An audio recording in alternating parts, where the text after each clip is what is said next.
everyone. It's Shelley with 50 Up Health and Beauty, and welcome back to another episode of my expert series. Now, we talk a lot on this channel about the health and beauty of aging, but today we're going to discuss a side of health that we often keep hidden: the health of our spirit during loss. Now, I'm sharing this because I've been there. Like many of you, COVID changed everything for me. I'm an only child, and during that time, I lost my mother. At the exact same moment, I lost my job with a company that I had been with for 17 years. And I also had to pick up my life and move to a new city. It was a triple hit of grief, loss, of family loss, of identity, and the loss of stability. When you're in that kind of darkness, you realize that healing isn't just about moving on. It's about finding a way to carry the weight with grace. To help us understand how to do that, I've invited a true expert in the field of spiritual health and resilience. My guest today is Rabbi Dr. Jason Weiner. Now, I invited him specifically because he sits at the unique intersection of high-level medicine and deep spiritual care. As a senior rabbi and executive director of spiritual care at Cedars-Sinai Medical Center in Los Angeles, he oversees the entire chaplaincy team across their health system. He isn't just a spiritual leader. He's the person doctors and families turn to when they face the most difficult ethical and life and death decisions. He serves as a consultant to Imate, where he helps people navigate the complexities of aging and the end-of-life care. And he's been recognized with leadership awards from across the country. But perhaps the most telling of his character and why I wanted him on this channel is that in 2023, Rabbi Weiner lived his values in the most literal way possible. He donated a kidney to a complete stranger. Now, he understands the beauty of service and the health of the soul better than anyone I know. So please welcome Rabbi Dr.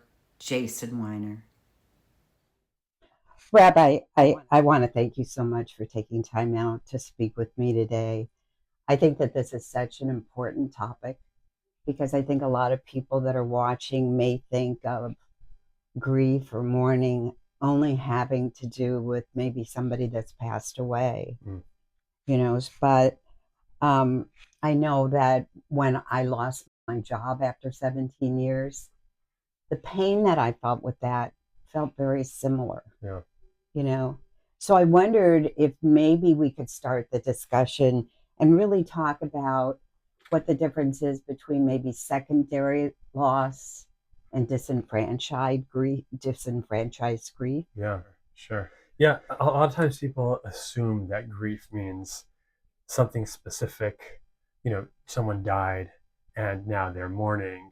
But really, there's lots of types of grief. People grieve in lots of different ways. And grief sometimes, it's disenfranchised, meaning there's no specific, it's not like there's a clear way to mourn. There's not a clear thing that was lost. It's just things have changed and there's a sense of not being the same, but not really a clear understanding of like, so now what do I do? Like sometimes when someone loses a loved one, there's like there's a funeral and there's a mourning process that kind of guides us through and gives us a sense of what we're supposed to do next. But there are times, sadly, in our lives when we're not sure what we're supposed to do about it. And we're not even sure that people recognize that we lost something or appreciate that we are missing something or feeling a lack, or something that just is tugging at us and tugging at our hearts, even though we can't quite articulate it and explain it, but we know it's real. But not everyone else appreciates it's real because they can't see it, they can't recognize it, and so it doesn't have that clear definition or boundary, but it's very real nonetheless, sometimes even more real than certain types of grief. And I think maybe for some people, one of the things that I've been very clear on. There's some people that are so uncomfortable with any kind of medical issue that you may lose somebody, but nobody ever mentions it to you. They just, like life goes on and they never say, I'm really sorry for your loss. Or maybe they don't even know what to say to you. Right. Right. For sure makes us uncomfortable. And also for the person that's mourning, it's hurtful. Yeah. Well, oftentimes people need community when they're mourning. They need people to non-judgmentally be with them. And unfortunately, oftentimes people feel awkward around it. Either it reminds them of their own mortality or their own fragility, or they don't know the right thing to say. They don't realize that there's no right thing to say. It's your presence, it's your compassion. That's what people need. Right. And the one thing that I think too is that it's okay to talk to somebody that may be going through that with whatever you want to say. Yeah. And not hold back, because sometimes they want to talk about it, but everybody's afraid to, so they don't share that either. Right, to be open and say, I don't know the right thing to say. Right. And I just want to be with you, and please tell me how I can most effectively be with you right now. Yeah, that's really a good thing. Now, for 50 up, for my demographic, I think a lot of times people over 50 may not come in contact with grief till after that. After you turn 50, your kids leave the house, you might be an empty nester, there might be grief associated with that. Sure. There could be, you lose a spouse, you lose your parents, all of that. So I guess, what are the red flags that you might detect, as far as their spirit actually being in mourning? Yeah, it's a great question. It is important to recognize that every person mourns or experiences that differently. So for everyone, it's different. But some of the telltale signs include, difficulty sleeping, not having energy, not feeling excited about things. Sometimes it's also expresses with appetite and eating, feeling a sense of lack of purpose, energy levels being very low, and sadly, all these things kind of contribute to each other. But when a person loses a sense of vibrancy, vitality, excitement, it can be oftentimes a red flag that there's something deeper going on. Well, I certainly think that's something that I've seen with other people, and probably I couldn't recognize it in myself. All of us. But it was certainly there.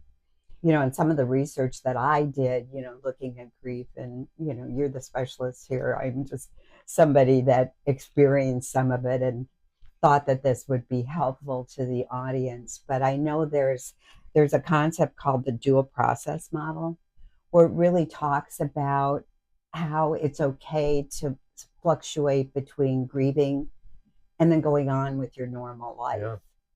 And is that something that you encourage people, or how do you make them not feel guilty for the moments that they're not grieving?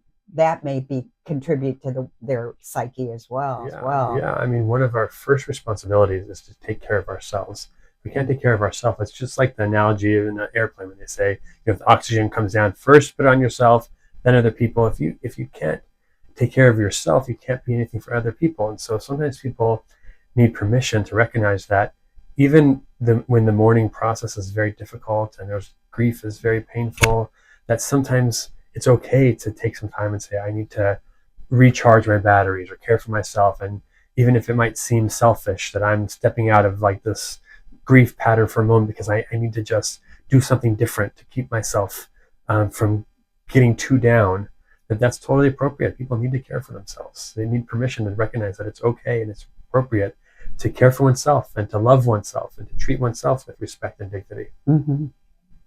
How do you tell somebody though, or counsel somebody to do that?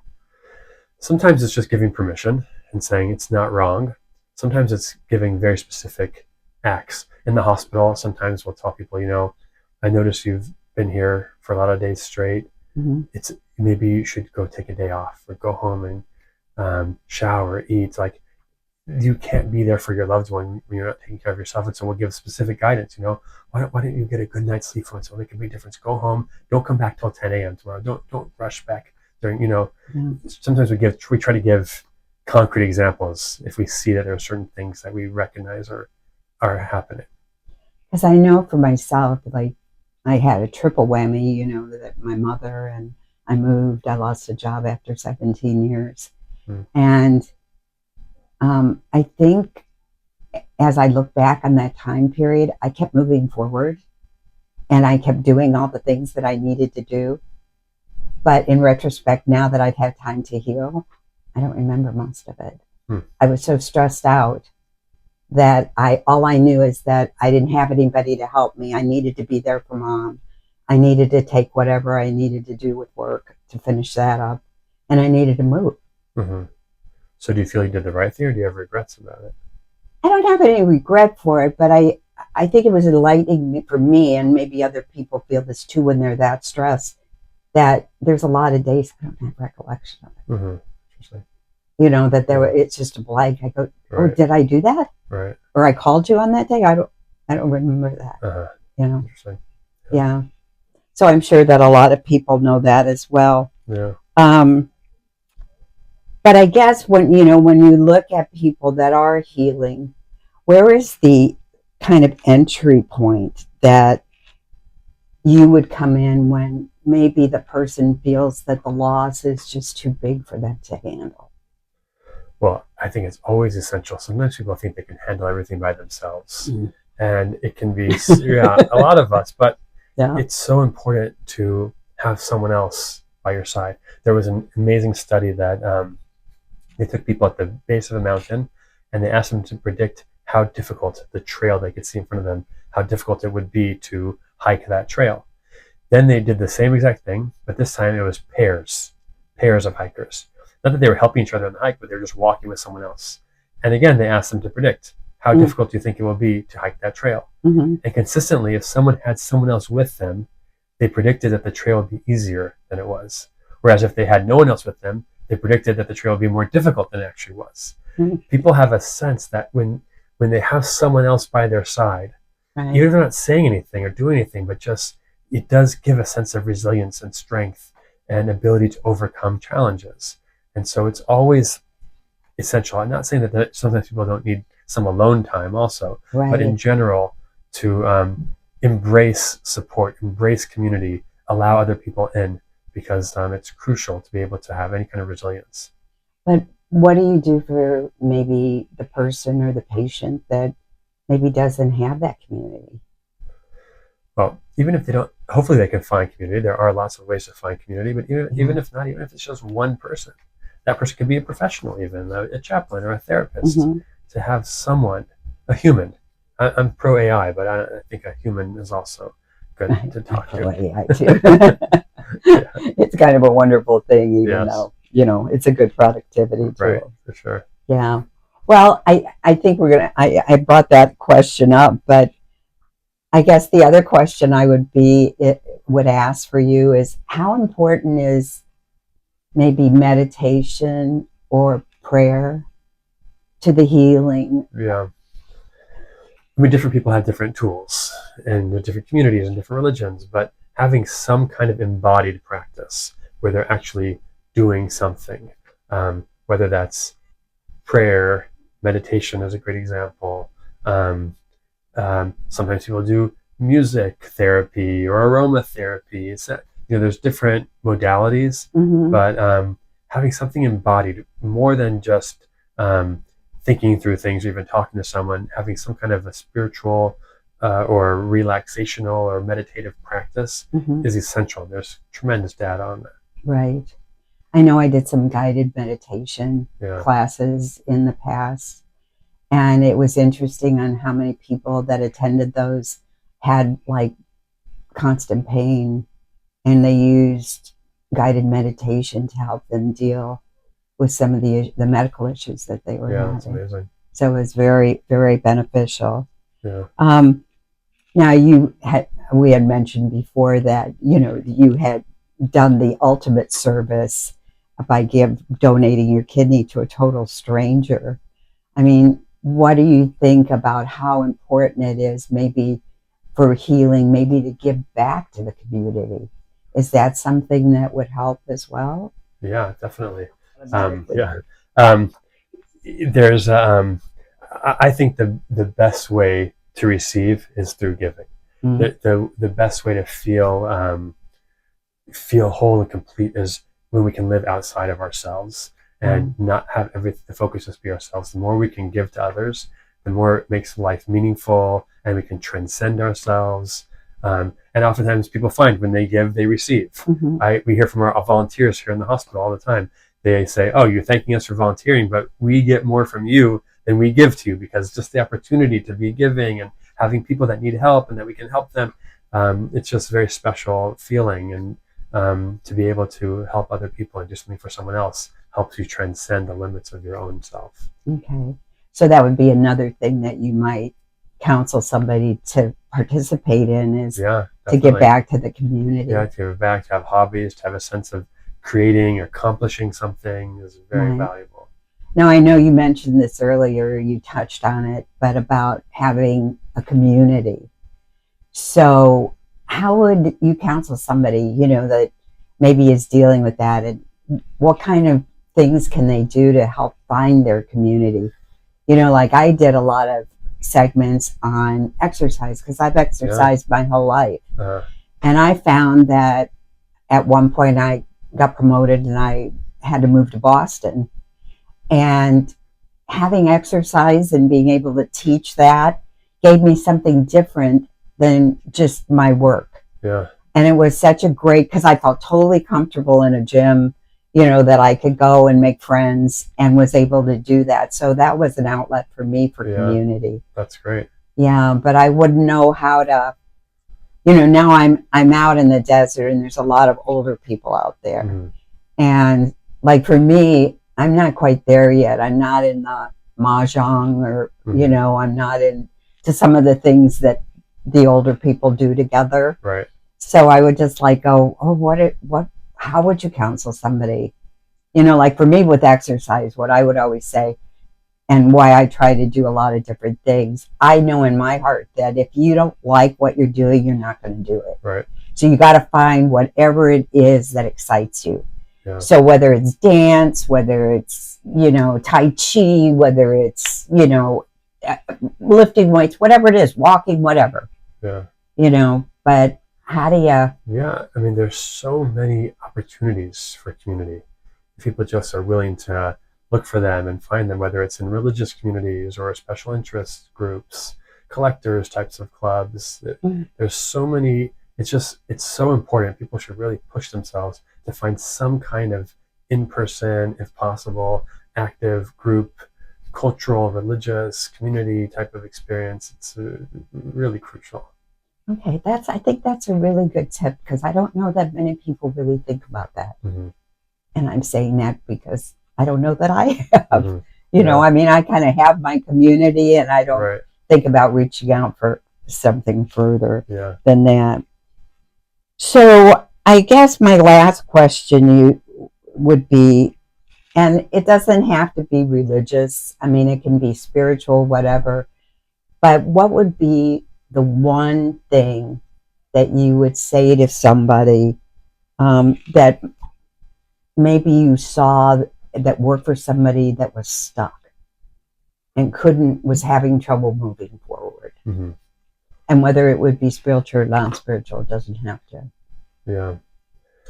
I think, one thing that I find if someone's stuck is to try writing out, getting someone to give them some kind of prompts, or creating prompts themselves that describes where they want to be, what they're struggling with, what the challenges are, and then to actually do creative writing, to actually try to write things out. First of all, writing out, things, starting simple. Here's the things that I'm grateful for. Here's the things that I'm excited about. Here's the things that I hope to accomplish. Here's the things that I'm looking forward to. And then to start writing paragraphs, to really, sometimes the act of writing can get someone, or talking if it's necessary, they can record it.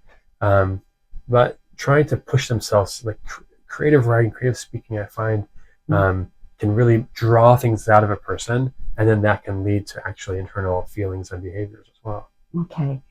Well, you've had so many good tips today. Oh, good. And the one thing that I am going to say, and I'm going to say it to the camera, and I'm curious for those of you watching now, Rabbi and I today we talked about physical grief, personal grief, and I'd like to know which one of those you are experiencing.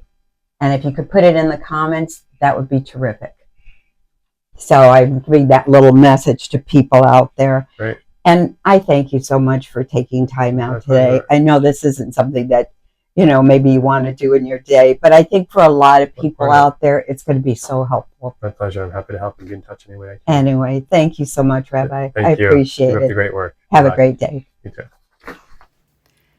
Today's conversation with Rabbi Weiner has been a reminder that 50 up isn't just a number. It's a season where our history and our healing come together. What I'm taking away from our talk today is that we don't have to get over our losses to be beautiful and healthy. Whether it's the loss of a parent like my mom, the loss of a long-term career, or the changing reality of our physical bodies, the goal isn't to erase the pain. It's to integrate it. And as we saw on the dual process model, it's okay to have days where you just focus on the restoration, on the new job, the new hobby, or maybe just a quiet cup of coffee. And it's okay to have days where you honor the loss. The oscillation isn't weakness. It's the heartbeat of resilience. Now, before you go, I want to ask you something. I shared my triple hit today because I wanted to be honest about how hard these transitions can be.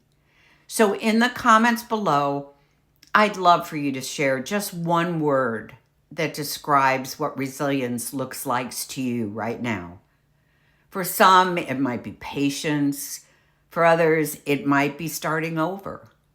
Let's fill those comments with those words of strength. It lets every other viewer know that they aren't alone in this journey. So thank you for being part of my 50 Up community. If this video helped you, please give it a like and share it with someone who might be navigating their own triple hit right now. I'll see you in the next video where we'll continue to find the health and beauty in every stage of life.